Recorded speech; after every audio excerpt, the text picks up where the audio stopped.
الحمد لله حمدا كثيرا أولا وآخرا، والصلاة والسلام على حبيبه دائما وسرمدا. أما بعد فأعوذ بالله من الشيطان الرجيم. بسم الله الرحمن الرحيم. ولا تؤتوا السفهاء أموالكم التي جعل الله لكم قياما وارزقوهم فيها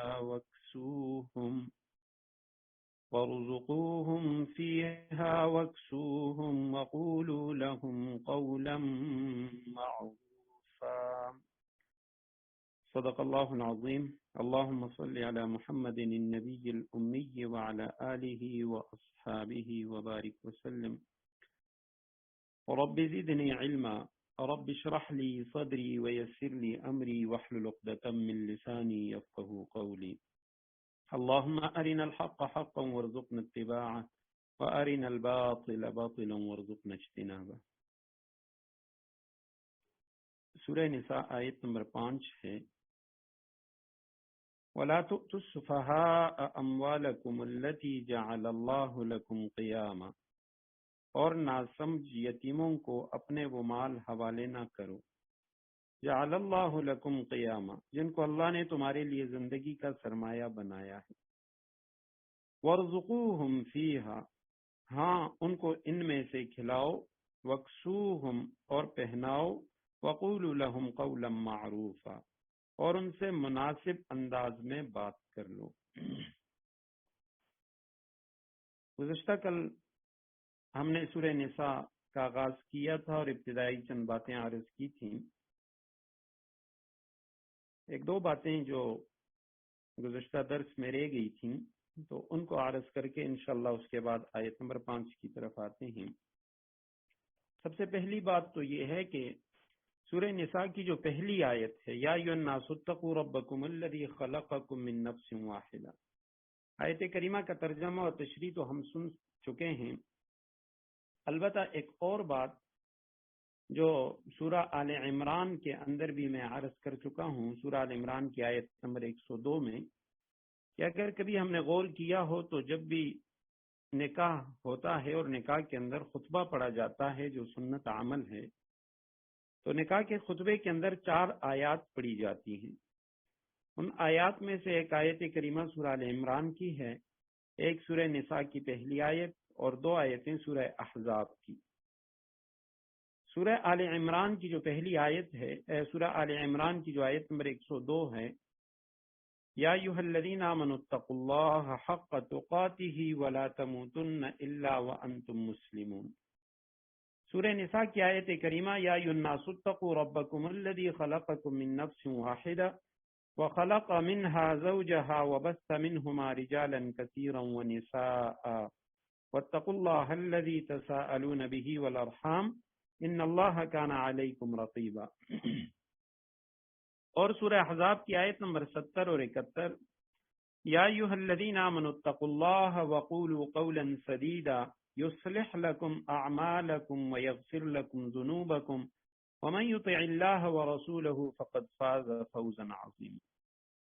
ان 4 آیات کریمہ کے اندر کہیں بھی نکاح کا کوئی لفظ موجود نہیں ہے. آپ صلی اللہ علیہ وسلم سے صحیح احادیث میں ثابت ہے کہ آپ صلی اللہ علیہ وسلم نکاح کے خطبوں میں ان 4 آیات کو پڑھا کرتے تھے. تو اب علماء کرام نے اس کی تشریح کی ہے کہ آیا ان 4 آیتوں کے اندر کون سی چیز ہے مشترکہ کہ آپ صلی اللہ علیہ وسلم نے ان کا انتخاب کیا نکاح کے خطبے کے لیے، حالانکہ اس میں نکاح کا لفظ نہیں ہے. تو جب ہم دیکھتے ہیں ان آیات کے اندر، 4 آیتوں کے اندر سب سے زیادہ جو چیز مشترکہ ہے وہ تقوی ہے. پہلی آیت کریمہ میں اتقوا اللہ حق تقاتی، اللہ سے ڈرو جیسے اللہ سے ڈرنے کا حق ہے. اس آیت کریمہ میں یا ایھا الناس اتقوا ربکم، اور آخر میں پھر فرمایا واتقوا اللہ الذی تساءلون بہ. اور سورہ احزاب کی آیت میں یا ایھا الذین آمنوا اتقوا اللہ وقولوا قولا سدیدا. فرمایا وجہ یہ ہے کہ نکاح کے خطبے میں جب یہ 2 فریقین آپس میں ملتے ہیں اور یہ نکاح کا جو سنت عمل ہے یہ اس کی تکمیل ہوتی ہے تو اس موقع پہ آپ صلی اللہ علیہ وسلم نے یہ تعلیم دی کہ نکاح کے لیے سب سے زیادہ جو اہم چیز ہے وہ دونوں فریقین میں میاں اور بیوی کے اندر تقوی کا ہونا یہ لازمی شرط ہے، کیونکہ نکاح یہ کوئی عارضی طور پہ ایک بے و شراء کی طرح خرید و فروخت تو نہیں ہے، بلکہ یہ تو پوری زندگی کا ایک مستقل بندھن ہے اور ایک مستقل سنت ہے. لہذا جب تک تقوی نہیں ہوگا تو یہ نکاح جو ہے یہ پائیدار نہیں ہوگا. اب اگر پیسے کی بنیاد پہ ہو تو ہم دیکھتے ہیں دنیا میں جتنے بھی بڑے بڑے سرمایہ دار ہیں جو بے دین ہیں تو ان میں نکاح اس کی کوئی اہمیت ہی نہیں ہے، کتنی طلاقیں ہو جاتی ہیں. اور اسی طرح اگر حسن و جمال کو دیکھا جائے تو بہت سارے ایسے لوگ کہ جو اپنی مرضی سے نکاح کرتے ہیں لیکن اس کے بعد بھی طلاقیں واقع ہو جاتی ہیں. وجہ یہ ہے کہ تقوی نہیں ہے. تقوی یہ سب سے زیادہ اہم چیز ہے نکاح کے لیے، اور تقوی یہ ہے کہ خدا خوفی دل میں ہو، اللہ سبحانہ و تعالیٰ کی نافرمانی سے ڈرے. اگر ایک طرف والا زیادتی بھی کرے تو دوسرا جو ہے وہ اسے برداشت کرے. اور اس طرح کے کئی واقعات ہیں. ایک بزرگ کا واقعہ آتا ہے، بہت بڑے اللہ کے ولی، اور ان کی جو گھر والی وہ بڑی بد زبان تھی، تو کسی نے کہا کہ حضرت یہ کیا ہے؟ تو وہ فرمانے لگے کہ یہ میری جنت ہے، کہ مجھے اگر اللہ سبحانہ و تعالی جنت عطا کریں گے تو اس کی وجہ سے کیونکہ میں اس کے ساتھ گزارا کر رہا ہوں. حضرت مرزا مظہر جانے جانا رحمہ اللہ، جو قاضی ثناء اللہ پانی پتی جنہوں نے تفسیر مظہری لکھی ہے، ان کے شیخ تھے اور بڑی نفیس طبع کے مالک تھے. بہت سارے واقعات ان کی کتابوں میں آتے ہیں کہ کتنی نفاست تھی ان میں. لیکن گھریلو زندگی میں ان کی جو گھر والی تھی، کئی موقع پہ ان کے جو مہمان آتے یا اس طرح کے لوگ تو وہ ان کے ساتھ بدسلوکی کرتی تھی. تو حضرت فرمایا کرتے تھے کہ میں ان کے ساتھ اسی لیے گزارا کر رہا ہوں کہ اللہ سبحانہ و تعالیٰ اس کی وجہ سے مجھے جنت عطا کریں گے. تو اس طرح کے بہت سارے واقعات ہیں. ایک اللہ کے ولی کا ذکر آتا ہے کہ وہ بڑے بدصورت تھے اور گھر والی جو تھی وہ بڑی خوبصورت تھی. تو کسی نے اس عورت سے کہا کہ تم اس شخص کے ساتھ کیسے گزارا کر رہے ہو؟ تو اس نے فرمایا میں اس لیے گزارا کر رہی ہوں کیونکہ آپ صلی اللہ علیہ وسلم نے صبر اور شکر کرنے والے دونوں کو جنتی فرمائے، تو میں اس کے ساتھ صبر کر رہی ہوں اور میرا جو شوہر ہے وہ شکر کر رہا ہے. تو فرمایا نکاح کے لیے سب سے زیادہ جو اہم چیز ہے وہ تقوی ہے، اور اسی لیے نکاح کے خطبے میں آیات کریمہ کی تلاوت کی جاتی ہے. جبکہ آج کل ناسمجھی کی وجہ سے ہمارے ہاں یا تو یعنی جو شوہر ہے تو اس کو بٹھایا ہی نہیں جاتا، اور اگر بٹھا بھی دیا جاتا ہے تو اس کو پتہ تک نہیں ہوتا کہ بھئی نکاح کے خطبے میں کیا پڑھا جا رہا ہے. دوسری جو چیز کل کے درس میں ہم سے رہ گئی وہ فَانكِحُوا مَا طَابَ لَكُم مِّنَ النِّسَاءِ مَثْنَىٰ وَثُلَاثَ وَرُبَاعَ. نبی علیہ السلام کے کثرت زواج یا ازواج کی کثرت، زواج شادی کو کہا جاتا ہے اور ازواج بیویوں کو، تو آپ صلی اللہ علیہ وسلم نے جو زیادہ شادیاں کی تھیں اس کی وجہ کیا تھی؟ مختصر سی گفتگو میں کر چکا تھا لیکن اسی پہ مزید تھوڑی سی گفتگو کرتے ہیں. ایک بات تو یہ ہے کہ ماقبل کی جتنی شریعتیں ہیں بلکہ جو الہامی ہیں، آسمان سے اتری ہوئی جو کتابیں ہیں، انبیاء ہیں، ان کی شریعتوں کے اندر بھی کثرت زواج کا ذکر ملتا ہے. حضرت سلیمان علیہ السلام کی جو بیویاں، حضرت داؤد علیہ السلام کی، اسی طرح دوسری حضرات انبیاء کرام علیہ الصلوات و تسلیمات کی، اور جو غیر الہامی مذاہب ہیں ان کے اندر بھی اس کا ذکر ملتا ہے. ہندوؤں کے ہاں جو کرشن جی ہیں تو اس کے ہاں کئی سو جو ان کی بیویاں ان کا ذکر ملتا ہے. اور آج کل عام طور پہ جو مستشرقین ہیں یا دین بیزار لوگ ہیں یا جو ملحد ہیں تو وہ مسلمانوں کے اندر فکری الحاد پیدا کرنے کے لیے وہ اس طرح کی جو نبی علیہ السلام کی سیرت میں اس طرح کی جو باتیں وہ عوام کے اندر پھیلا دیتی ہیں، اور ناسمجھ لوگ وہ یعنی نبی علیہ السلام سے اللہ سبحانہ و تعالی ہم سب کو بچائے وہ بدزن ہو جاتے ہیں کہ جی یہ کیا ہے اور یہ کیوں ہے. اگر بدزن نہیں بھی ہوتے تو انہیں نبی علیہ السلام کا دفاع یا اس کی جو اصل حقیقت ہے اس سے وہ ناواقف ہوتے ہیں اور اس پہ بات نہیں کر سکتے. بہت سارے ایسے لوگوں کا ذکر ملتا ہے جو کہتے ہیں کہ ہم تو یعنی جب ہم سے نبی علیہ السلام کی ازواج مطہرات کے متعلق یہ متعدد نکاح کے متعلق بات ہوئی تو ہم تو بالکل یعنی دین سے نکل گئے تھے. ہمارے ذہن میں طرح طرح کے خدشات پیدا ہو گئے تھے کہ جس کی کیا وجوہات ہیں. اور جو لوگ باہر کی یونیورسٹیوں میں پڑھتے ہیں وہاں جاتے ہیں تو عام طور پہ وہ لوگ ان کو دین سے اسی وجہ سے بیزار کر دیتے ہیں. بہت سارے لوگوں نے اپنے واقعات لکھی. تو مختصراً میں عرض کرتا ہوں کہ نبی علیہ السلام نے یہ جو شادیاں کی تھیں، متعدد نکاح کیے، اس کی وجہ کیا ہے؟ سب سے پہلی بات تو یہ ہے کہ نبی علیہ السلام نے کوئی بھی نکاح وہ نفسانی خواہشات اس کے غلبے کی وجہ سے نہیں کیے. کیونکہ جب ہم دیکھتے ہیں آپ صلی اللہ علیہ وسلم نے جو پہلا نکاح کیا ہے حضرت خدیجہ رضی اللہ تعالیٰ عنہ سے 25 سال کی عمر میں، اور ان کی عمر مبارک مشہور قول کے مطابق 40 سال تھی. اور پھر آپ صلی اللہ علیہ وسلم جب تک وہ زندہ رہی آپ صلی اللہ علیہ وسلم نے کوئی اور شادی نہیں کی. 50 سال آپ صلی اللہ علیہ وسلم کی عمر مبارک تھی کہ ان کا انتقال ہوا.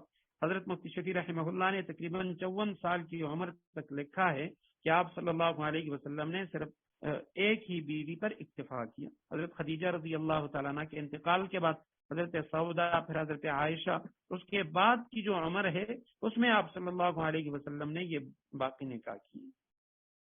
اب 25 سال کی عمر میں 40 سال کی جو بیوہ عورت تھی اور جو پہلے 2 نکاح کر چکی تھی اس سے نکاح کیے.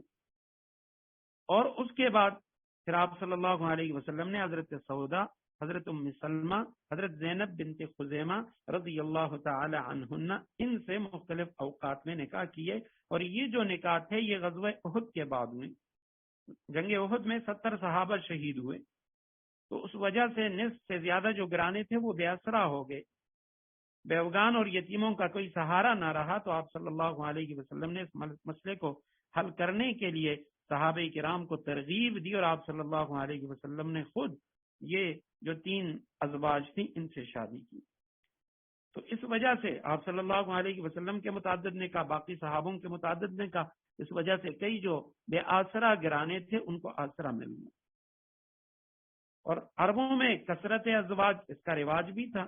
گزشتہ کل ہم پڑھ چکے ہیں قبیلہ بنو ثقیف کے ایک شخص کے بارے میں، غیلان ثقفی، کہ اس نے 10 نکاح کیے تھے جاہلیت میں. اسی طرح دیگر کسی نے 5، کسی نے 8 نکاح کیے. اور عربوں میں یہ بھی رواج تھا کہ جب کوئی شخص ان کے خاندان سے، ان کے قبیلے سے نکاح کر لیتا، وہ ان کا داماد بن جاتا، تو اس کے خلاف پھر وہ جنگ نہ کرتے، یعنی اپنی عزت کے خلاف سمجھتے. اور یہی وجہ ہے کہ ابو سفیان جو آپ صلی اللہ علیہ وسلم پر اسلام لانے سے قبل شدید ترین مخالف کفار کا سردار غزوہ بدر، اس کی وجہ سے، اور غزوہ احد کے اندر وہی سردار تھا، جنگ خندق کے اندر وہی سردار. تو یہ ابو سفیان جب آپ صلی اللہ علیہ وسلم نے ان کی بیٹی حضرت ام حبیبہ جنہوں نے پہلی ہجرت کی تھی حبشہ، اور حضرت عبید اللہ ابن جحش جو بعد میں عیسائی ہو گئے تھے، عبداللہ ابن جحش، اور حضرت زینب بنت جحش ان کے بھائی تھے، آپ صلی اللہ علیہ وسلم کی پھپھی کے بیٹے تھے. تو وہ وہاں جا کے مرتد ہو گئے. تو حضرت ام حبیبہ کا تو کوئی نہیں تھا، شوہر کے ساتھ انہوں نے ہجرت کی تھی اور وہی مرتد ہو گیا. تو آپ صلی اللہ علیہ وسلم نے ان سے نکاح کیا. اور حضرت جویریہ رضی اللہ تعالی عنہ، ان کے والد یہ قبیلے بنو مستلق کے سردار تھے، اور مکہ مکرمہ اور مدینہ منورہ کے درمیان یہ قبیلہ رہتا تھا. تو آپ صلی اللہ علیہ وسلم نے ان سے جہاد کیا، ان کا سردار مارا گیا. حضرت جویریہ رضی اللہ تعالیٰ عنہ قید ہو کر ایک صحابی کے حصے میں آئی. تو صحابہ کرام نے مشورہ کر کے، کیونکہ سردار کی بیٹی تھی، تو اس کو آزاد کیا، اور نبی علیہ السلام نے ان سے نکاح کیا. اور اس نکاح کی برکت سے اس قبیلہ کے 100 گرانے آزاد ہوئے اور وہ سب مسلمان ہوئے. حضرت عائشہ رضی اللہ تعالیٰ عنہ وہ فرمایا کرتی تھیں کہ ازواج مطہرات میں سے میں نے جویریہ کے نکاح جیسا بابرکت نکاح کسی کا نہیں دیکھا کہ جس کی وجہ سے اس کے 100 گرانے ان کو غلامی سے نجات بھی ملی جو آپ صلی اللہ علیہ وسلم کی قید میں تھے، اور یہ سب مسلمان بھی ہو. خیبر کی لڑائی میں سن 7 ہجری میں یہودی سردار کی بیٹی حضرت صفیہ رضی اللہ تعالیٰ عنہ وہ قید ہو کر ایک صحابی کے حصے میں آئی. تو آپ صلی اللہ علیہ وسلم نے ان سے نکاح کیا، وہ یہودی سردار کی بیٹی تھی. حضرت میمونہ، اس کی نکاح کی وجہ سے نجد کے علاقے میں اسلام پھیلا. اور ان شادیوں کا مقصد یہ بھی تھا کہ لوگ حضور صلی اللہ علیہ وسلم کے قریب آ سکیں، اخلاق نبوی کا مشاہدہ کر سکیں، تاکہ انہیں راہ ہدایت نصیب ہو. حضرت ماریہ رضی اللہ تعالیٰ عنہ سے نکاح بھی اسی سلسلے کی کڑی کہ آپ پہلے عیسائی تھیں، مسیحی تھیں، اور ان کا تعلق ایک شاہی خاندان سے تھا. ان کو بازنطینی بادشاہ مقوقس اس نے بطور ہدیہ کے آپ صلی اللہ علیہ وسلم کی خدمت اقدس میں بھیجا. حضرت زینب بنت جحش جو ابھی جن کے بھائی کا ہم نے ذکر پڑا کہ وہ حبشہ جا کے وہاں عیسائی بن گئے تھے، تو آپ صلی اللہ علیہ وسلم نے ان کا نکاح اپنے منہ بولے بیٹے حضرت زید کے ساتھ کیا تھا، زید بن حارثہ رضی اللہ تعالیٰ عنہ کے ساتھ. متبنہ تھے، منہ بولے بیٹے، اور عرب متبنہ کی جو بیوی ہے اس کے ساتھ نکاح کو حرام سمجھتے تھے. تو جب انہوں نے بعد میں طلاق دے دی، آپ صلی اللہ علیہ وسلم نے منع بھی فرمایا، تو ان کے طلاق کے بعد آپ صلی اللہ علیہ وسلم نے حضرت زینب بنت جحش سے نکاح کیا، اور اس نکاح سے آپ صلی اللہ علیہ وسلم نے یعنی یہ جو شریعت کا مسئلہ تھا وہ صحابہ کو بتایا کہ متبنہ حقیقی بیٹے کے ذیل میں نہیں آتا، وہ حقیقی بیٹے کی طرح نہیں ہوتا کہ اس کی گھر والی سے نکاح ناجائز. تو یہ آپ صلی اللہ علیہ وسلم کی جو ازواج مطہرات، اور اسی طرح ازواج مطہرات کو آپ صلی اللہ علیہ وسلم کی نجی اور خانگی جو زندگی ہے وہ امت تک پہنچانے کے لیے آپ صلی اللہ علیہ وسلم نے متعدد نکاح کی. آپ صلی اللہ علیہ وسلم کی وفات کے بعد حضرت عائشہ رضی اللہ تعالیٰ عنہ 48 سال زندہ رہیں. 2210 آپ کی مرویات ہیں جو احادیث انہوں نے نقل کی ہیں. اور صحابہ فرماتے ہیں کہ جب کسی مسئلے میں ہمیں شک ہوتا تو حضرت عائشہ رضی اللہ تعالیٰ عنہ کو اس کا علم ہوتا، ہم ان کے پاس چلے جاتے، ان سے مسئلہ پوچھتے. حضرت ام سلمہ رضی اللہ تعالیٰ عنہ کی مرویات وہ 378 ہیں.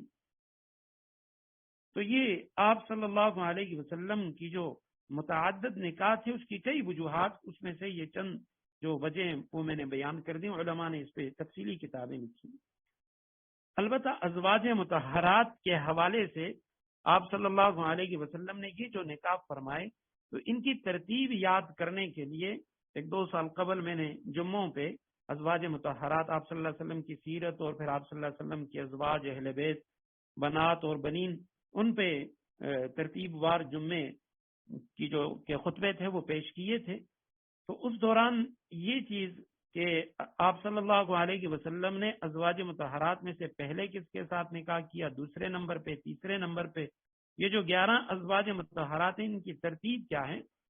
تو عام طور پہ انسان کو یہ یاد نہیں رہتی، تو اس کے لیے بڑے غور و خوض کے ساتھ میں نے ایک لفظ وہ ترتیب دیا جس کے اندر یہ 11 کے 11 ازواج مطہرات کے نام آ جاتے ہیں. ان کے نام کا پہلا حرف ہے، اگرچہ یہ لفظ کوئی بامعنی لفظ نہیں ہے، اس کا کوئی خاص معنی نہیں بنتا، لیکن یاد رکھنے کے لیے یہ میں نے ترتیب دیا ہے: خسا، حزاز، جاسم، خا سین عین خسا، اس کے بعد حزاز، حازا الف زا، حزاز، جاسم.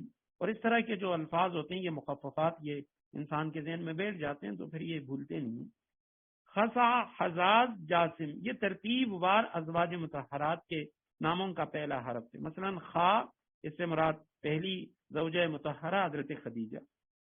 سین سودا، خسا عین سے حضرت عائشہ، اور حزاز ہا سے حضرت حفصہ، زا سے زینب بنت خزیمہ، اور الف سے حضرت ام سلمہ، اور پھر زا سے زینب بنت جحش. زینب بنت خزیمہ وہ آپ صلی اللہ علیہ وسلم نے 5ویں نمبر پہ ان سے نکاح کیا، اور زینب بنت جحش سے 7ویں نمبر پہ.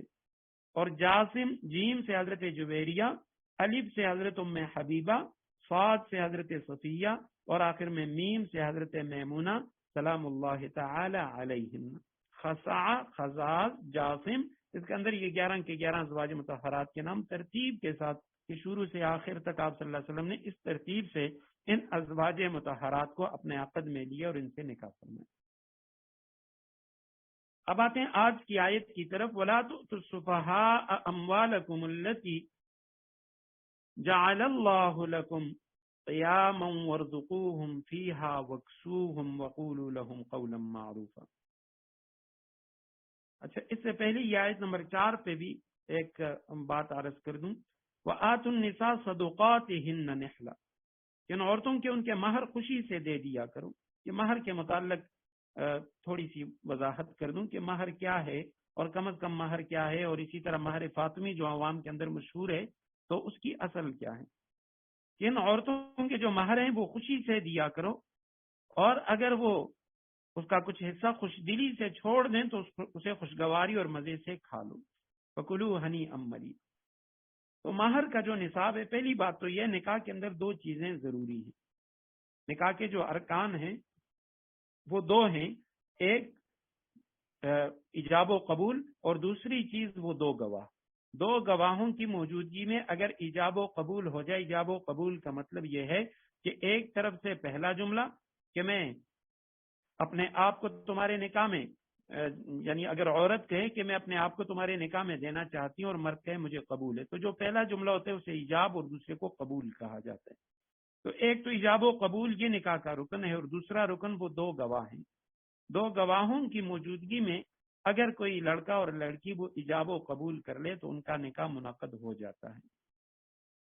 البتہ مہر یہ لازم ہے، لیکن اگر نکاح میں اس کا تذکرہ نہ بھی ہو تب بھی مہر رکھنا وہ ضروری ہے. بعد میں رکھ لیں، اگرچہ اس کا کوئی ذکر نہیں ہے، انہوں نے کچھ متعین ہی نہیں کیا، لیکن اگر اس طرح بغیر تعین کے انہوں نے نکاح کر لیا تو بعد میں وہ جو عورت ہے اس کو مہر مثل ملتا ہے، اس کی بہنوں، اس کی خالاؤں کے جو مہر ہیں اس کے برابر اس عورت کو مہر ملے گا. تو اب کم از کم جو چیز مہر رکھی جا سکتی ہے وہ کیا ہے؟ تو زیادہ کی تو کوئی حد نہیں ہے، کوئی جتنی زیادہ رکھتا ہے، لیکن آپ صلی اللہ علیہ وسلم کی حدیث مبارکہ ہے کہ برکت والا نکاح وہ ہے جس کے اندر مہر کم ہو. تو امام شافعی رحمہ اللہ اور دیگر ائمہ وہ کہتے ہیں کہ کوئی بھی چیز، کم سے کم چیز وہ مہر بن سکتی ہے، اور یہاں تک کہ ان کے ہاں قرآن کی تعلیم یہ بھی مہر ہے. اگر میاں اور بیوی اس بات پہ نکاح کر لیں کہ شوہر اپنی بیوی کو قرآن پڑھائے تو وہ کہتے ہیں یہ بھی اس کا مہر ہو سکتا ہے. امام اعظم ابو حنیفہ رحمہ اللہ وہ فرماتے ہیں کم از کم جو مہر ہے وہ 10 دراہم ہے، 10 درہم سے کم مہر نہیں ہو سکتا. اور حدیث مبارکہ ان کی دلیل ہے، آپ صلی اللہ علیہ وسلم نے فرمایا لا مہر لاقل من 10 دراہم، کہ 10 درہموں سے کم مہر نہیں ہو سکتا. اور ایک درہم جو ہے وہ 3 ماشے کا ہوتا ہے، 3 ماشے اور 1 رتی کے برابر 1 درہم ہوتا ہے. تو اس لحاظ سے یہ جو 10 دراہم ہیں جو مہر کی کم از کم مقدار ہیں، تو یہ 31.5 ماشے، 31.1/2 ماشے بنتے ہیں. تو ایک تولہ وہ 12 ماشے کا ہے. تو اس حساب سے مہر کی جو کم از کم مقدار بنتی ہے وہ 2 تولے 7.5 ماشے چاندی کے برابر، یعنی اس سے کم کوئی مہر نہیں ہے. اور نہ ہی اس میں پیسوں کا اعتبار ہوتا ہے کہ جی ہم یہ دیکھیں پیسے کیا بنتے ہیں، بلکہ اگر کوئی شخص کم از کم مہر رکھنا چاہے تو اسے چاہیے کہ اس وقت چاندی کے حساب سے 2 تولے اور 7.5 ماشے چاندی، اس کے برابر وہ یعنی مہر جو ہے وہ رکھ سکتا ہے. اس سے کم مہر امام اعظم ابو حنیفہ رحمہ اللہ کے نزدیک نہیں ہو سکتا. اب مہر فاطمی وہ کیا ہے؟ تو لوگ عام طور پہ پیسوں کے حوالے سے اس کا حساب کرتے ہیں، وہ غلط ہوتا ہے، کوئی کیا کہتا ہے کوئی کیا. تو حضرت فاطمہ رضی اللہ تعالی عنہا کا جو مہر تھا وہ حدیث میں آتا ہے کہ 12.5 اوقیہ، 12.1/2 اوقیہ یہ ان کا مہر. اور 1 اوقیہ یہ پیمانے ہیں وہ 40 درہم کا ہوتا ہے. تو 1 اوقیہ 40 درہم کا، اور 12 اور 12.5 اوقیہ یہ 500 درہم بن جاتے ہیں. اور 500 درہم اگر آج کے حساب سے ہم لگائیں گے تو پیسوں کے حساب سے نہیں لگائیں گے بلکہ چاندی کے حساب سے، تو یہ مہر فاطمی یہ 131.3 ماشے بنتا ہے، یعنی 131 تولے اور 3 ماشے چاندی.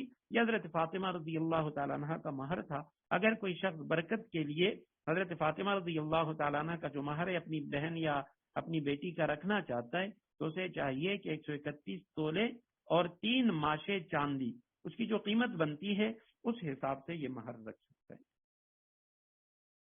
فرمایا وَلَا تُؤْتُوا السُّفَهَاءَ أَمْوَالَكُمْ، اور ناسمجھ یتیموں کو اپنے وہ مال حوالے نہ کرو، الَّتِي جَعَلَ اللَّهُ لَكُمْ قِيَامًا، جن کو اللہ نے تمہاری لیے زندگی کا سرمایہ بنایا. قیاماً باقی تو آسان ہے، وَلَا تُؤْتُوا مت دو تم السُّفَهَاء، سفی کی جمع ہے، بے وقوف کو کہا جاتا ہے ناسمجھ. اموالکم مال کی جمع اپنے مالوں کو، التی وہ مال جعل اللہ جس کو بنایا اللہ نے، لکم تمہارے لیے، قیامن زندگی کا سرمایہ. قیامن یہ مصدر بھی ہے اور قائمن کی جمع بھی ہے، یعنی کھڑا ہونا، کھڑے ہونے والے. تو یہاں معنی یہ ہے کہ جس کو اللہ سبحانہ و تعالی نے تمہارے لیے زندگی کا سرمایہ بنایا ہے وہ مال. یہ جو مال ہے یہ کوئی عام چیز نہیں ہے، اس طرح کی چیز کہ بندہ کہے بس جس طرح میں اسے ضائع کروں ضائع کرتا رہوں، نہیں، بلکہ فرمایا کہ یہ جو مال ہے اس کی حفاظت یہ بھی تم پہ لازم ہے، اور اس میں کوتاہی نہ کرنا. کہ بہت سارے جو لوگ ہیں وہ تبھی محبت سے مغلوب ہو کر ناتجربہ کار جو نابالغ بچے ہوتے ہیں یا ناواقف عورتیں ہوتی ہیں ان کو اپنے مال حوالہ کر دیتے ہیں، اور جس کا لازمی نتیجہ وہ مال کی بربادی اور بہت جلد غربت و افلاس وہ نکلتی. تو فرمایا جس مال کو اللہ سبحانہ و تعالیٰ نے تمہارے لیے سرمایہ زندگی بنایا ہے، ہاں وَارْزُقُوهُمْ فِيهَا، ان کو کھلاؤ، اس میں سے امر کا صیغہ ہے، دو ان کو، وَاكْسُوهُمْ، اور ان کو پہناؤ، اچھے طریقے سے کھلاؤ بھی پہناؤ بھی، وَقُولُوا، اور کہو، لَهُمْ، ان سے، قَوْلًا مَعْرُوفًا، قولاً بات، معروفہ مناسب انداز سے، ان سے مناسب انداز میں بات کر لو. یہاں آیت کریمہ میں کئی باتیں ہیں. پہلی بات تو یہ ہے کہ بھئی یہ جو مال ہے یہ اللہ سبحانہ و تعالیٰ کی طرف سے ایک نعمت ہے جس کو اللہ سبحانہ و تعالیٰ نے فرمایا کہ یہ تمہارے لیے سرمایہ زندگی ہے اور اس کی حفاظت لازم ہے. دوسری چیز کہ عورتوں، بچوں اور کمکلوں کو یہ جو مال ہیں یہ سپرد نہ کیے جائیں. حضرت عبداللہ ابن عباس رضی اللہ تعالیٰ عنہ فرماتے ہیں کہ قرآن کریم کی آیت کریمہ میں یہ ہدایت کی گئی ہے کہ اپنا پورا مال کمکل بچوں اور عورتوں کے سپرد کر کے خود ان کے محتاج نہ بنو، بلکہ اللہ تعالیٰ نے تم کو قوام اور منتظم بنایا ہے. تم مال کو خود اپنی حفاظت میں رکھ کر بقدر ضرورت ان کے کھلانے پہنانے پر خرچ کرتے رہو. اور اگر وہ مال کو اپنے قبضے میں لینے کا مطالبہ کریں یا انہی بچوں کا مال ہے، نابالغ بچوں کا یا گھر والی کا مال ہے اور خدشہ ہے کہ بھئی یہ اسے ضائع کر دے گی، تو اس صورت میں فرمایا معقول بات کہہ کر انہیں سمجھا دو کہ جس میں ان کی دل شکنی بھی نہ ہو اور مال بھی ضائع ہونے نہ پائے. دوسری جو بات ہے اس آیت کریمہ میں وہ یہ ہے کہ مال کی حفاظت یہ ضروری امر ہے اور اس کو ضائع کرنا گناہ ہے. اپنے مال کی حفاظت کرتے ہوئے کوئی شخص اگر قتل ہو جاتا ہے، مقتول ہو جاتا ہے، تو وہ شہید ہے. آپ صلی اللہ علیہ وسلم نے فرمایا من قتل دون مالی فہو شہید، اپنے مال کی حفاظت کرتے ہوئے جو شخص مقتول ہو جائے وہ شہید ہے. اور ایک روایت میں فرمایا کہ نیک آدمی کے لیے اس کا اچھا اور پاکیزہ مال بہترین متاع حیات ہے. اور ایک روایت میں فرمایا کہ جو شخص اللہ عز و جل سے ڈرتا ہو اس کی مالداری میں دین کا کوئی حرج نہیں. ان احادیث سے پتہ چلتا ہے کہ صالح اور متقی آدمی کا مال پاس رکھنا اس کے حق میں مضر نہیں ہے، کیونکہ ایسا شخص اللہ کے خوف، اللہ سبحانہ و تعالیٰ کا خوف دل میں رکھتا ہے اور اپنے مال کو گناہوں میں خرچ کرنے سے اپنے آپ کو بچاتا ہے. اور اس کے بعد تیسری چیز کہ لا تؤتوا السفہاء اموالکم التی، کہ جو بے وقوف ہیں تو مال ان کے حوالے نہ کرو. تو یہ کب تک، اگلی آیت کریمہ میں اس کی تشریح آ رہی ہے کہ یہ مال تم کب تک اپنے پاس رکھو گے اور کب ان کے حوالے کرو گے.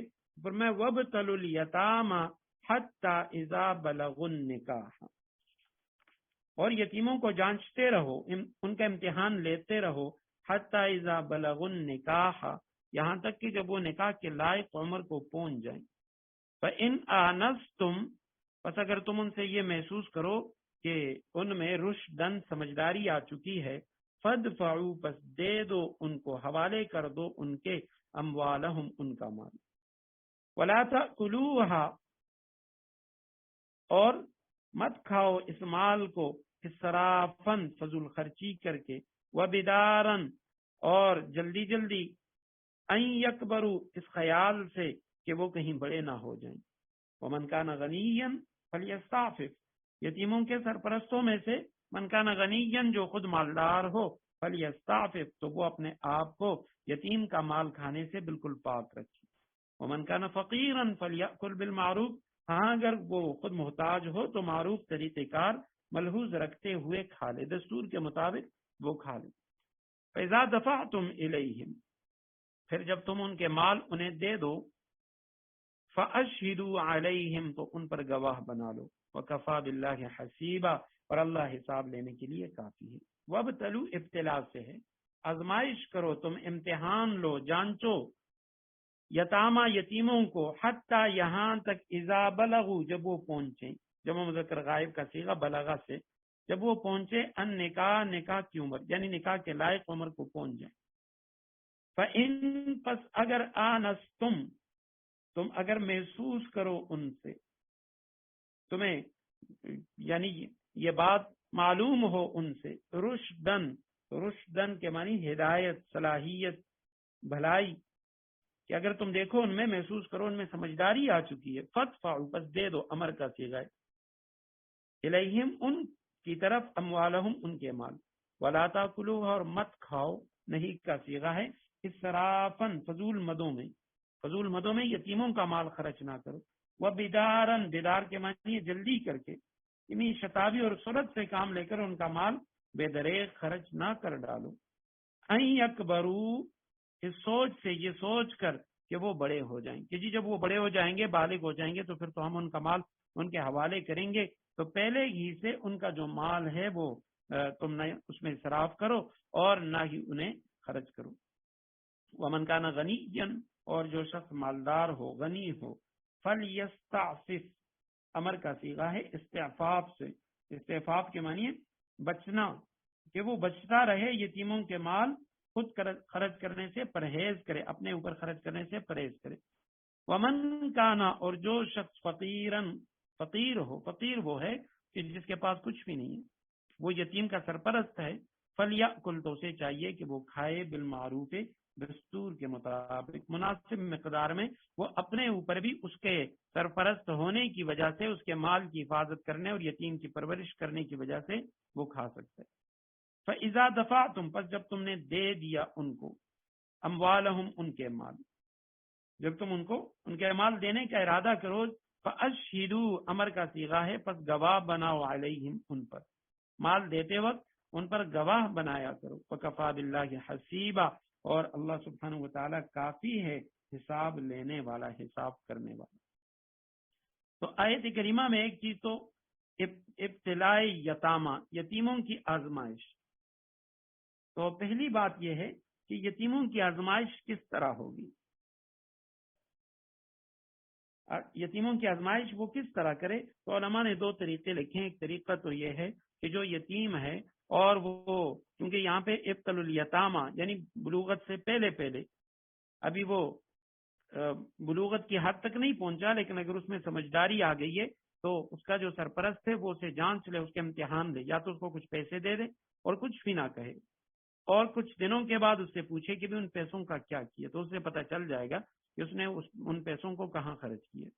اور یا یہ ہے کہ اسے کسی کاروبار کے لیے پیسے دیں، تھوڑی سی رقم دے کہ بھئی اس پہ تم فلان چیز کے اندر یہ پیسے لگاؤ، یہ رقم فلان مد میں لگا لو، اس کے بعد دیکھ لے کہ آیا اس نے اس میں نفع کیا ہے یا نقصان. تو اس طرح کی جو صورتیں اس میں اس کی آزمائش کرے.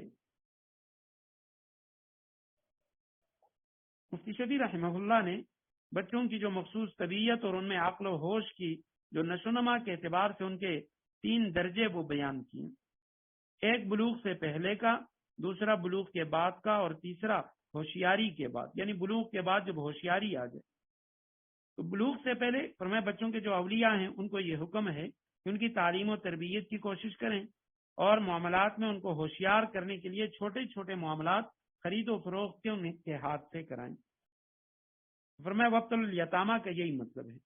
اور امام اعظم ابو حنیفہ رحمہ اللہ نے اس آیت کریمہ سے یہ مسئلہ بھی اخذ کیا ہے کہ نابالغ بچے جو معاملات خرید و فروخت اپنے ولی کی اجازت سے کریں تو وہ صحیح اور نافذ ہیں. کوئی بچہ ہے نابالغ اور وہ اپنے ولی کی اجازت سے، باپ یا اگر یتیم ہے سرپرست کی اجازت سے کوئی چیز بیچ رہا ہے، سرپرست نے اجازت دی ہے، امام اعظم ابو حنیفہ رحمہ اللہ فرماتے ہیں اس کے یہ معاملات کرنا یہ ٹھیک ہے. اور دوسرا حکم یہ ہے کہ جب وہ بالغ اور نکاح کے قابل ہو جائیں تو اب معاملات اور تجربے کے اعتبار سے ان کے احوال کی جانچ کرو. اگر نفع نقصان کو سمجھنے لگیں اور معاملات سلیقے سے کرتے ہیں تو ان کا جو مال ہے وہ ان کے حوالے کر دیں. البتہ یہاں حتی اذا بلغ النکاح، ان کی آزمائش کرو یہاں تک کہ وہ پہنچے نکاح کی عمر کو، نکاح کی عمر کے لائق ہو جائیں.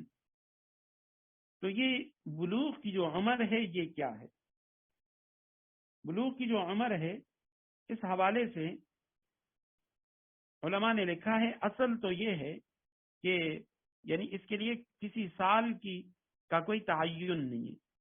بچہ چاہے وہ 13 سال 14 سال عمر کے جس سال کے اندر بھی وہ بالغ ہو جائے تو وہ بالغ ہی سمجھے جائیں گے۔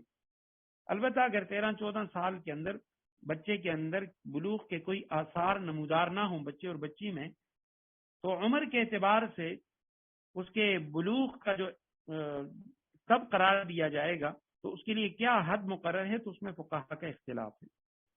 بعد میں لڑکے کے لیے 18 سال اور لڑکی کے لیے 17 سال مقرر کیے ہیں۔ امام اعظم ابو حنیفہ رحمہ اللہ ان کا ایک قول یہ بھی ہے لڑکے کے لیے 18 سال اور لڑکی کے لیے 17 سال۔ بعض نے دونوں کے لیے 15 سال قرار دیے ہیں، اور امام اعظم ابو حنیفہ رحمہ اللہ کے مذہب میں فتویٰ اسی قول پہ ہے کہ لڑکا اور لڑکی دونوں 15 سال کی عمر پوری ہونے پر شرعاً بالغ قرار دیے جائیں گے، خواہ ان میں بلوغ کے آثار پائے جائیں یا نہیں پائے جائیں۔ اس کے بعد دوسری چیز فَإِنْ آنَسْتُم مِّنْهُمْ رُشْدًا، کہ بلوغ تک تو پہنچ گئے لیکن اس کے بعد ان کے اندر یہ ہوشیاری، سمجھداری، عقل مندی کہ آیا یہ کس عمر کے اندر ہوگی اور اس کی کیا میعاد ہے، تو قرآن مجید نے بھی اس کی کوئی شرائط نہیں فرمائی۔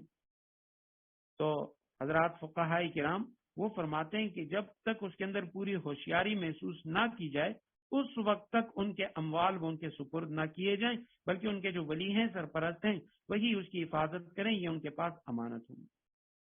البتہ امام اعظم ابو حنیفہ رحمہ اللہ ان کی تحقیق یہ ہے کہ یہاں یہ جو فرمائے کہ عدم ہوشیاری اور سلیقہ مندی کا نہ ہونا، فرمائے سے مراد بچپن کے جو اثر ہیں وہ مراد، اور یہ عام طور پہ بالغ ہونے کے 10 سال بعد بچپن کے جو اثرات ہیں یہ ختم ہو جاتی ہیں۔ مطلب یہ ہے یعنی 15 سال احناف کے ہاں جو جس قول پہ فتویٰ ہے بلوغ کی عمر ہے 15 سال، تو فرماتے ہیں اس کے 10 سال بعد یہ سن رشد اور ہوشیاری ہے، یعنی 25 سال کی عمر ہو جانے پر وہ عقل مند اور ہوشیار سمجھا جائے گا۔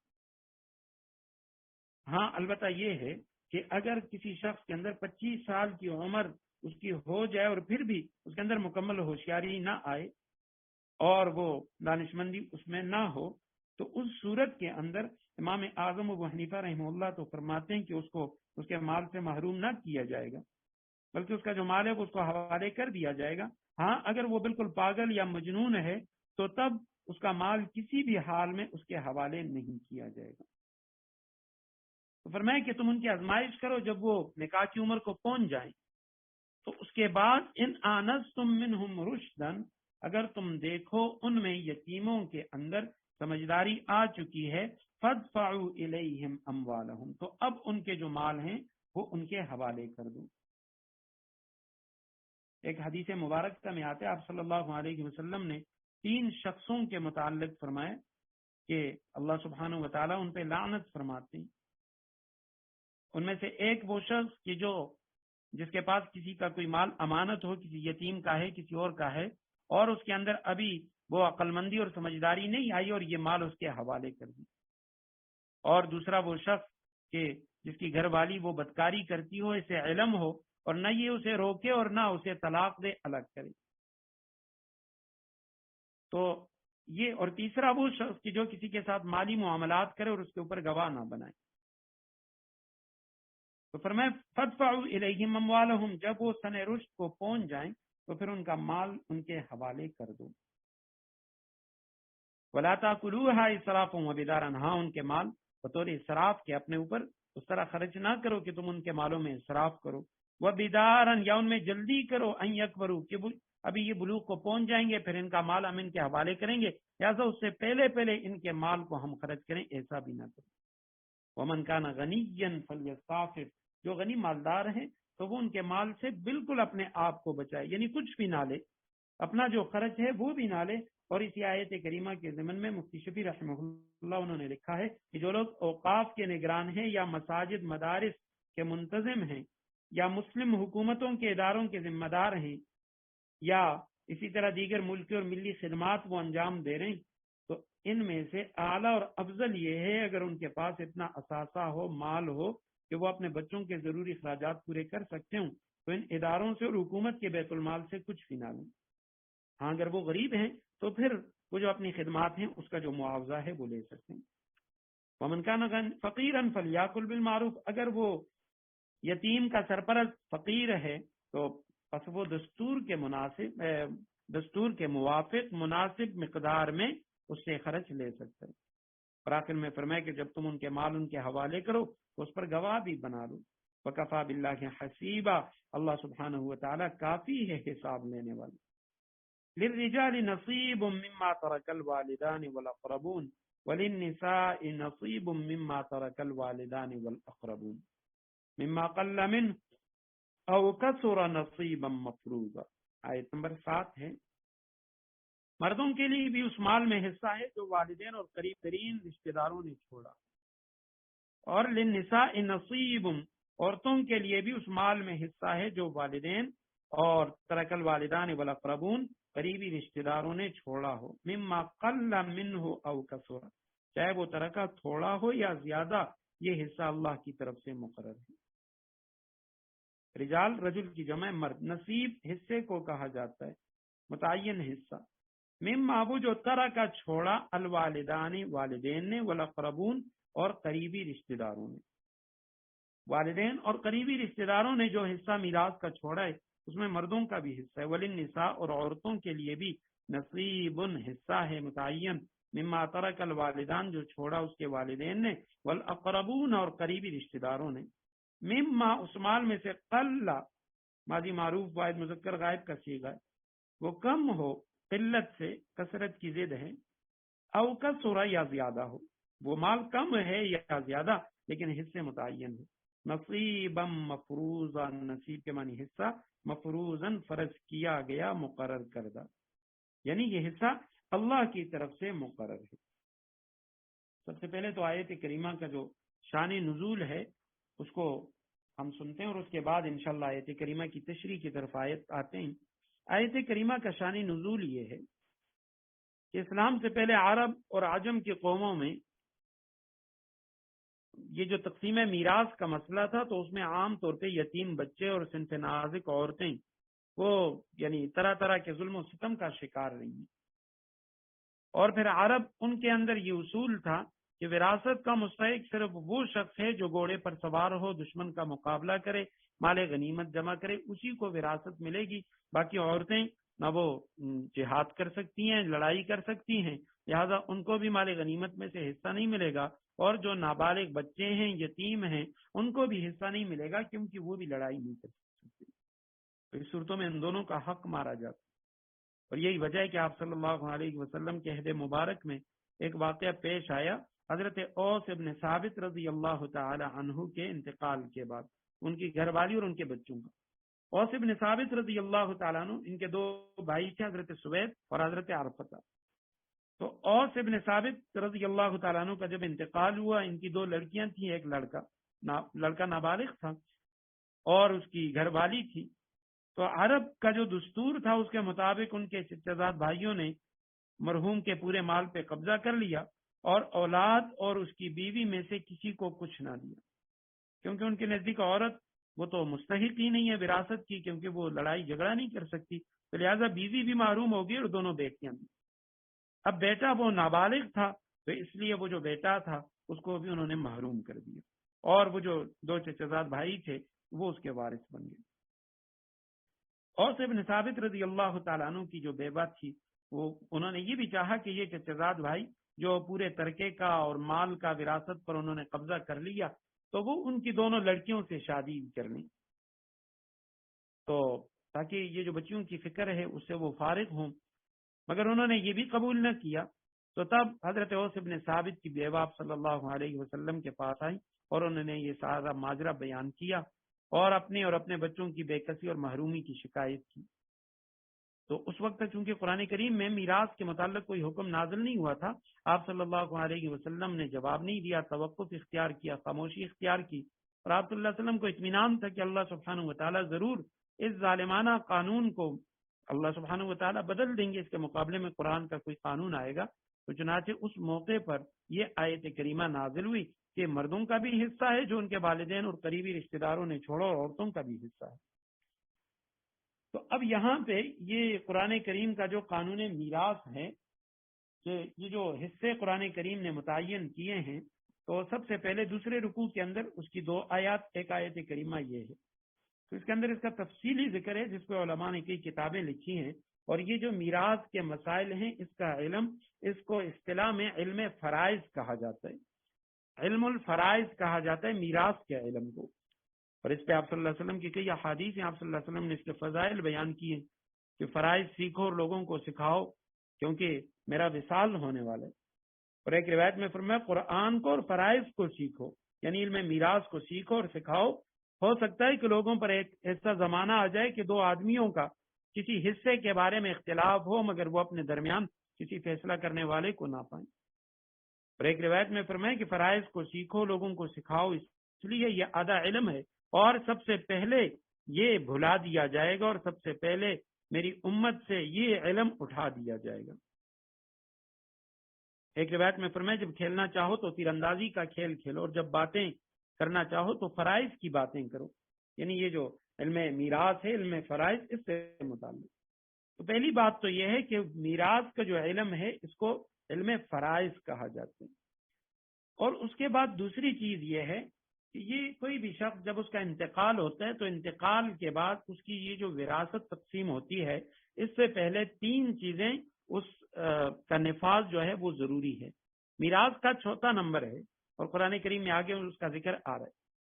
سب سے جو پہلی چیز ہے میت کا ترکہ کہتے ہیں اس کے چھوڑے ہوئے مال کو. اس آیت کریمہ میں یہ لفظ بار بار آئے گا، مما ترکہ، جو چھوڑا انہوں نے. تو اس کو ترکہ کہتے ہیں عربی میں، اردو میں بھی کہا جاتا ہے. تو یہ جو میت کا ترکہ ہے اس کے ساتھ سب سے پہلے چار حقوق متعلق ہوتے ہیں. ترتیب وار وہ جو حقوق ہیں اس میں سب سے پہلا جو حق ہے وہ یہ ہے کہ میت کی تجہیز و تقسیم. سب سے پہلے اس کے کفن دفن کا انتظام. اگر کوئی غسل دینے والا نہیں ہے اور کسی اجرت پہ کسی غسال کو غسل دینے والے کو بلایا گیا، اس کی اجرت قبر کی کھدائی کی اجرت، اور اگر خدا نخواستہ کسی جگہ قبرستان میں جگہ نہ ملے تو وہاں پہ قبر کے لیے جگہ خریدنا، تو یہ سب میت کی اس کی میراث میں سے ہوگا، ترکے میں سے ہوگا. البتہ اس میں کچھ ایسی چیزیں بعد میں انشاءاللہ میں ان کا ذکر کروں گا جو لوگوں نے اپنی طرف سے شامل کیے ہیں، علماء نے لکھا ہے وہ بالکل ناجائز ہیں. اس کے بعد دوسری چیز تجہیز و تقسیم کے بعد وہ میت کے اوپر جو قرضے ہیں ان کا ادا کرنا. اس کے ذمے جتنے لوگوں کا قرض ہے تو تجہیز جب ہو جائے گی اس کے اخراجات نکالنے کے بعد بچے ہوئے مال سے وہ ادا کیا جائے گا. اور اگر اس پر قرضہ اتنا ہے کہ اس میں اگر سارا مال چلا جائے تو سب چلا جائے، لیکن قرضے ادا کرنا یہ ضروری ہے. اور تب تک یہ اس کی جو وراثت ہے وہ تقسیم نہیں کی جائے گی جب تک اس کے قرضے ختم نہ ہوں. اس کے بعد تیسری چیز ہے وہ وصیت، اگر اس نے کسی شخص کے بارے میں کی ہے.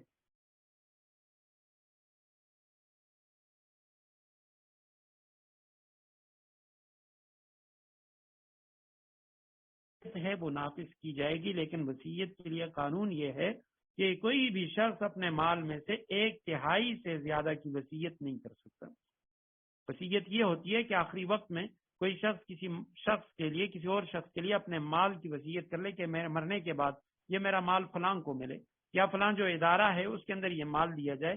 تو اس کے لیے ضروری ہے 1/3 یا اس سے کم، اس کے پورے مال کا 1/3 یا اس سے کم. اس سے زیادہ کے اندر وصیت کرے گا وہ نافذ نہیں ہوگی، صرف 1/3 کے اندر وصیت نافذ ہوگی.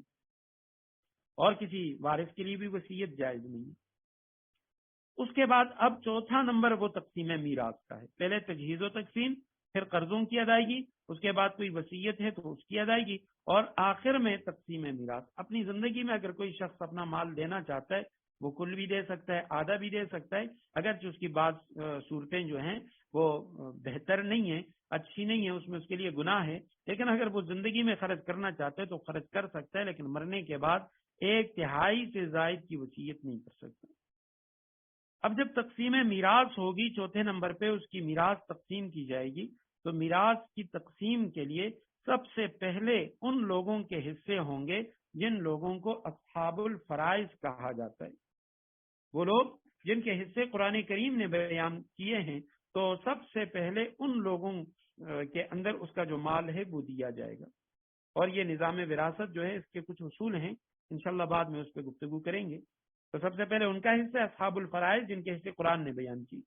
اس کے بعد عصبات ہیں، اگر ان سے مال بچ جاتا ہے یا یہ جن کے حصے قرآن نے بیان کیے ان میں سے کوئی شخص نہیں ہے، پھر اس کا مال وہ عصبہ کو ملتا ہے. اور اس کے بعد جو ہیں وہ ذوی الارحام ہیں، اور جو فرائض کی کتاب ہے اس کے اندر اس کی تفصیل ملتی ہے۔ تو اب نظام وراثت کے اندر جو اصول ہے، سب سے پہلا جو اصل ہے وہ قرابت کا ہے کہ بھی میراث اگر ملے گی، ذوی الفروض کو ملتی ہے، قرآن نے جن کے حصے بیان کیے تو یہ حصے اس کے اندر اصل کیا ہے؟ تو سب سے پہلا اصل وہ قرابت کا ہے۔ ضرورت نہیں ہے، قرابت ہے کہ رشتے کی نزدیکی اور دوری کو حصے کے ملنے یا نہ ملنے یا کم زیادہ ملنے میں بڑا دخل ہے۔ ایک شخص ہوگا وہ بڑا ضرورت مند ہوگا، لیکن وہ اس میت کا قریبی رشتہ دار نہیں ہے، دور کا رشتہ دار ہے، یا ہے تو قریبی لیکن اس سے زیادہ اقرب رشتہ دار وہ موجود ہیں تو وہ محروم رہے گا۔ اور یہی وجہ ہے عام طور پہ اس معاملے میں یعنی بڑی بڑی بحثیں ہوتی ہیں کہ یتیم پوتا جو ہے اس کی میراث کے متعلق، کہ اگر کوئی شخص ہے، اس کا بیٹا اس کی زندگی میں فوت ہو گیا اور آگے اس کے بچے موجود ہیں، تو شرعی طور پہ جو یتیم پوتا ہے وہ اپنے دادا کی میراث میں سے اسے کچھ نہیں ملتا، کیونکہ اگر اس کے باقی جو چچا ہیں، اس کی پھوپھیاں وہ موجود ہیں، تو اس کے دادا کا جو مال ہے وہ اس کے بیٹوں اور بیٹیوں میں تقسیم ہوتا ہے، پوتوں اور پوتیوں میں، نواسوں میں، ان میں تقسیم نہیں ہوتا، کیونکہ اس کا پہلا جو اصل ہی ہے وہ قرابت ہے۔ ہاں اس کے بعد دوسرا اصول بعض حضرات نے وہ ضرورت کا لکھا ہے کہ قرابت کے بعد جو دوسرا اصل ہے وہ ضرورت ہے، لیکن پہلا اصل وہ قرابت ہے، یعنی قریبی رشتہ داروں میں جو حصے تقسیم ہوں گے جو بہت زیادہ قریبی ہیں، اب ان میں حصے بیٹا بھی ہے بیٹی بھی ہے، اب دونوں قریب ہیں، وہ ان میں یعنی باپ کی طرف اگر نسبت کی جائے تو بیٹا اور بیٹی نسب کے اعتبار سے وہ دونوں اقرب ہیں، بہت زیادہ قریب ہیں، ان میں ایسا نہیں ہے کہ بیٹا زیادہ قریب اور بیٹی دور ہے، نہیں۔ تو اب ان میں جو میراث کی تقسیم ہوگی اس کے لیے دوسرا اصل وہ ضرورت ہے کہ حصے کی کمی بیشی کا مدار وہ ضرورت کو قرار دیا، جتنی کسی کی ضرورت زیادہ، ذمہ داریاں زیادہ ہوں گی، اسی لحاظ سے اس کا حصہ مقرر کیا جائے گا۔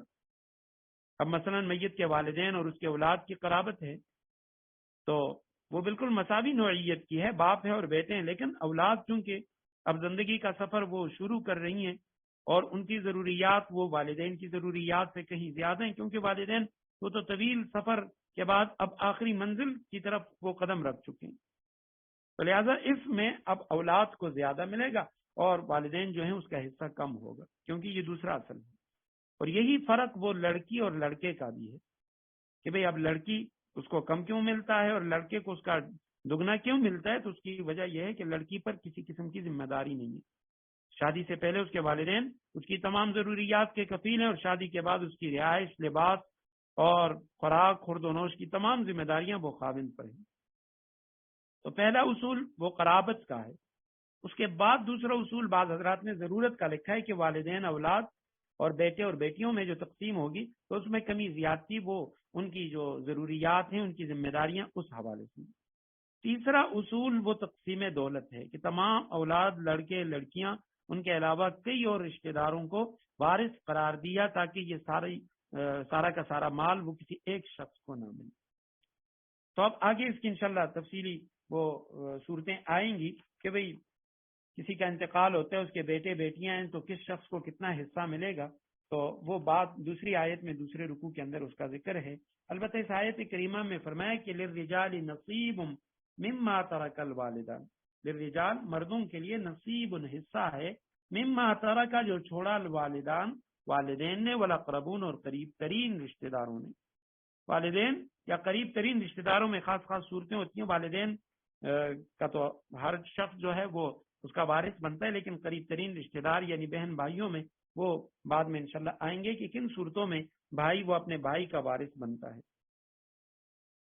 وللنساء اور فرمایا عورتیں نصیب ان کا بھی حصہ ہے، یہ جو جاہلیت کا قانون ہے وہ درست نہیں ہے، تو عورتوں کے لیے بھی حصہ ہے، مما ترک الوالدان والاقربون جو چھوڑا ان کے والدین نے یا قریبی رشتہ داروں نے، مما قل منه او کثر وہ مال کم ہے یا زیادہ ہے، نصیبا مفروضا یہ حصہ اللہ کی طرف سے مقرر ہے۔ اور اس میں میراث میں اکثر دنیا کے اندر دیکھا جاتا ہے کہ بہت سارے لوگ وہ اولاد کو نافرمانی کی وجہ سے عاق کر دیتے ہیں، جی میں نے اس کو عاق کر دیا، اپنی تمام جائیدادوں سے محروم کر دیا، تو قانونی طور پہ اگرچہ وہ عاق ہو جاتا ہے، قانونی طور پہ اس کو وراثت میں حصہ نہیں ملتا، لیکن شرعی طور پہ کوئی بھی شخص وہ اپنے اولاد کو، بیٹے یا بیٹی کو عاق نہیں کر سکتا، یعنی نافرمانی اگر وہ کر رہا ہے تو وہ یہ نہیں کہہ سکتا کہ میں اس کو اپنی وراثت نہیں دوں گا، وراثت میں سے حصہ نہیں دوں گا، کیونکہ وجہ یہ ہے کہ وراثت انسان کو تب ملتی ہے کہ جب اس شخص کا انتقال ہو جاتا ہے. کسی شخص کے انتقال کے بعد اس کا جو مال ہے وہ وراثت ہے، وہ میراث ہے، اور وہ اب اس کا مالک نہیں ہے. اور یہ جو حصے متعین کیے ہیں یہ اللہ سبحانہ و تعالیٰ نے متعین کیے ہیں، اس میں اس شخص کا اپنی اولاد پر کوئی احسان نہیں ہے کہ جی میں نے اپنی اولاد کو یہ دیا یہ دیا، یہ اس کا احسان نہیں ہے. یہ اللہ سبحانہ و تعالیٰ کی طرف سے متعین کردہ حصے ہیں، لہٰذا اس وجہ سے وہ اسے عاق بھی نہیں کر سکتا.